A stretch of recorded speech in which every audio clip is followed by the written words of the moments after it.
Usalama wa mtoto unaanzia nyumbani, unaanzia kwa wazazi.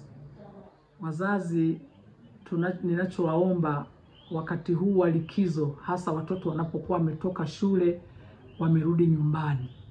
Watoto wetu hawa wanakuwa bado wana mawazo ya kwamba wako shule.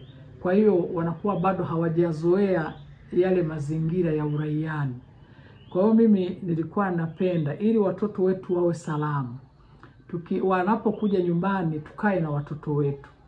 Tuwashauri, tuwaelekeze ambavyo wanastahili kuishi katika mazingira mapya ambayo wameanza kwa kipindi cha mwezi wa likizo.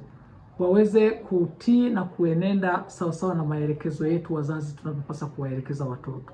Kwa hiyo tusisite kukaa na watoto wetu. Tukae na watoto wetu tuwaelekeze wanavyotakiwa kuishi. Tunajua kabisa mitaani kuna changamoto nyingi sana. Kuna vikundi mbalimbali vya watoto ambao wapo kwa ajili ya kuweza kuwabadilisha watoto wetu, kuwapa maelekezo ambayo ni tofauti. Tunajua kabisa kule kuna vikundi vya wavuta bangi, kuna vikundi vya walevi, kuna vikundi vya wahuni.